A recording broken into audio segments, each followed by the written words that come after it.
Hey everyone, this is, ooh, lights.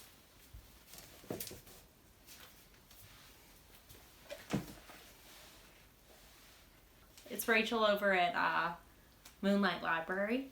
I'm here to talk to you about my Winter TBR, the books I plan on wintering, the books I plan on reading during the winter. I have only 6 because I'm like, Rachel, scroll it back. You know, troll it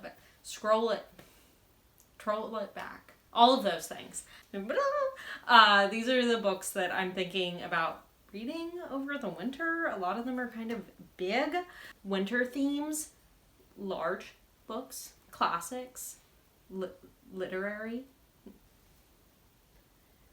Maybe not that. Mystery, a little cozy romance, little holiday theme coming. You'll see. We're gonna start. So earlier I made hot chocolate and it was not in this mug. It was in a different mug and I took it out of the microwave and proceeded to drop it on the floor and break it and scald my leg. So that was fun. Now I have this one. I only had a little bit of coconut milk left. So I just did that. Just a tiny hot chocolate. It's weirdly cold in Florida right now. So that's a thing. Okay. So let's get started. We're going to go to Jonathan Strange and Mr. Norrell. I've been meaning to read this for a while. I've heard positives and negatives. It's enormous. It's magic in the 1800s in England, you know, as if like magic is a thing and people do it and they're all like, we are gentlemen that do magic. And I'm like, okay, I can do that. The Napoleonic Wars are raging. Ooh. Oh, so magic used to be a thing. And then it's like, people think it's gone, but is it? And you're following these two people, Jonathan Strange and Mr. Norrell. Susanna Clarke, who I still haven't read the other book. Piranesi's, if that's how you say it. No one's corrected me, so we're good. Yeah, but I'm definitely gonna read this one. You know, it's very like dark academia vibes, you know, all like, you know, gentlemen at Oxford. I don't know if they're actually at Oxford, but I'm assuming it's at Oxford. Yes, I'll read it. The next book I will be reading that I have already cracked open a little bit is the 3rd book in the Neapolitan series.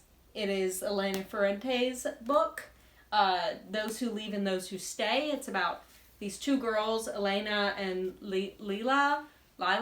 They are from Naples. It all starts with, like, the first book starts with them at 60, and Elena finds that Lila has gone missing, and then it takes you back to them as children in Naples and, like, their lives, and it's, like, almost like a play, like, walking through all these people's lives and how they converge and like diverge, and money, wealth, politics, struggles, all those things, and intrigue. It's very soapy, but I'm all into it, and I think anyone should read this. This is such a vibe, and yes, I love it. No one knows who Elena Ferrante is. The author, she's like mysterious. Kind of interesting. Yeah, so definitely check these books out. I'm so excited to read the 3rd one, see what happens. They're like in their mid-20s now, I think. So, yeah. It's called, this one, it's like, it always opens with like the cast of characters and telling you like who they are and what happened to them so you can kind of remember, and I'm like, I love that. But this one starts with the middle time, so it's like the midway of their lives, I'm assuming.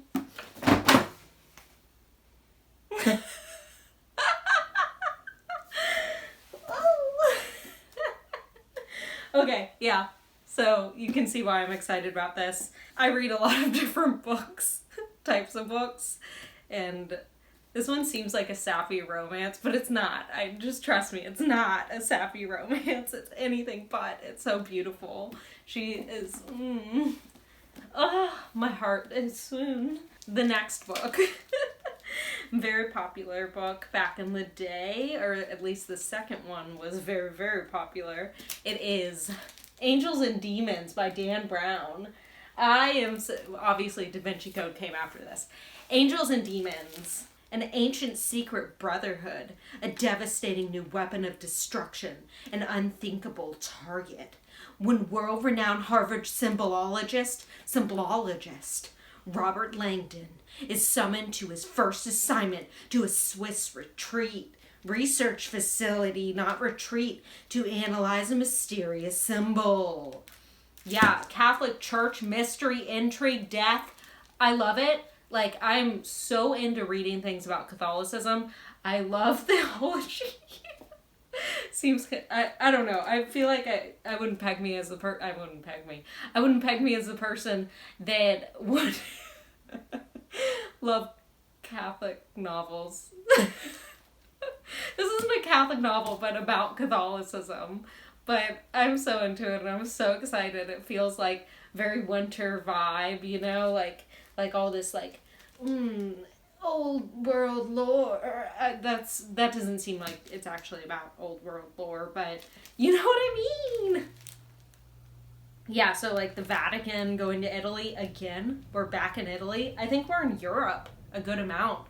These first three are like, hey Europe, here we are. So excited about that. Hot chocolate break. Did I mix this well? Do you all measure how much powder you put in it? I don't do that. Tastes fine. This one was in one of my other ones. I think it was in my end of the year tag. That's Little Women by Louisa May Alcott. This just feels like it needs to be a winter vibe, you know? A classic, a beautiful novel. Look how pretty that is. Going back to it, it's freaking beautiful. I can't wait to read this. It's about 4 little women in, when is this? In some point in history. Yeah, we're just gonna go with that. The 1800s, maybe? We're gonna assume the 1800s. And their lives and them like growing up, coming of age, dealing with a lot of different things that come with coming of age. Each of them having their own sort of story of like what they love, their passions and such. I only saw the movie, so this is all me remembering the movie. And like Timothy Chalamet, you know? So I'm just gonna imagine him, you know? Lori! Oh. Anyways, very big. I'm excited. The next one. No, we're gonna do. No, we're gonna. No, yeah, okay. I've been meaning to read this for a while, and I feel like fantasy is a thing of the winter. A winterous thing is fantasy-like. And that is Terry Pratchett's The Color of Magic. I read the graphic novelization of the first 2, Color of Magic and Light Fantastic, and I'm really excited to actually read the book. Pretty short. That's good. It's about this, like, place called Discworld. It's the opening to this whole set of slew of novels. It's a series, but really it like diverges in certain ways where you're following different sections of the series. And it goes into Discworld, which is this land he's created. And you're following the tourist Two-Flower and his wizard guide Rincewind. And it's weird, it's quirky, it's all on the back of a turtle, I think. Which is funny because Stephen King also has a turtle. Nothing to do with each other. I'd have to let you know after I read it. Oh my god, the print's so tiny. A teensy tiny print. That's fine. The last one, I binge watched this show. It is a young adult romance in the winter. And I was like, this is perfect. Sorry, I'm making so many voices, but I don't care. It's a young adult romance in the winter. It is Dash and Lily's Book of Dares. So I watched the show. Was it called Dash and Lily or Lily and Dash? I would assume it's Dash and Lily, the show. But I watched it all in like one sitting. Whoops. It only took like a couple hours. Yeah. I thought it was so cute. This girl puts this notebook into the Strand, the bookstore, and she like has this like little scavenger hunt plotted out, and this guy picks it up and he plays the scavenger hunt, and it's like, if you get it right, then leave it there and she will get in contact with you through the notebook. And they start passing the notebook back and forth but not meeting each other, and they get to know each other through the notebook and what happens when they meet, you know? Like, ooh, he's a cutie. I'm so excited. I want to feel something cute.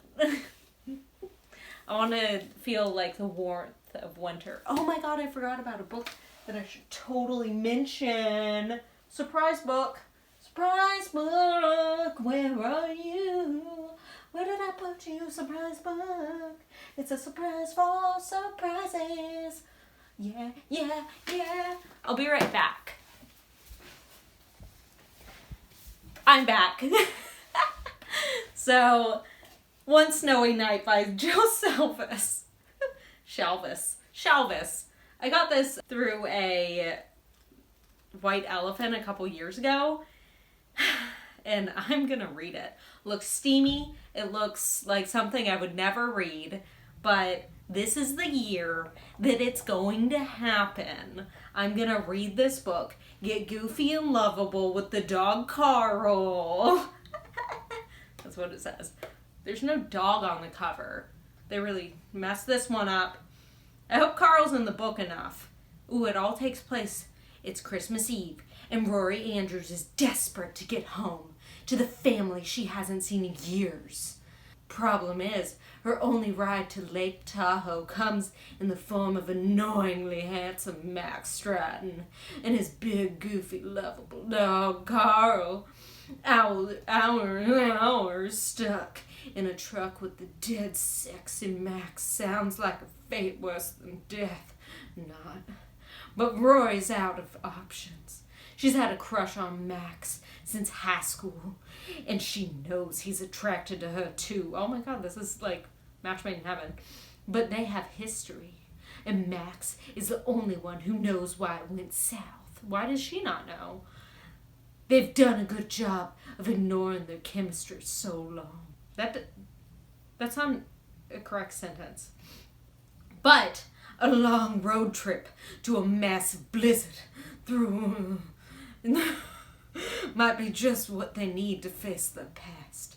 And one steamy snowy night is all it takes to bring Max and Rory together at last. Well, I hope they fall in love. I'll tell you about it later. I'm not making fun of romance. I like romance. This will be a thing that I will read. I hope you enjoyed my weird rendition of this book's synopsis. Well, that's been fun. Ooh, hello, drop it. I had a good time talking about books I'm gonna read with y'all. Let me know what you think. Let me know if you have any good wintry book selections. Let me know if you post a winter TBR that I should watch, because I'll watch it. If you let me know, I will watch it. I'm interested. I like these seasonal reads. Okay, yeah, I'm probably gonna go crack the spine on Angels and Demons and waste my night away with some sexy Catholic conspiracies.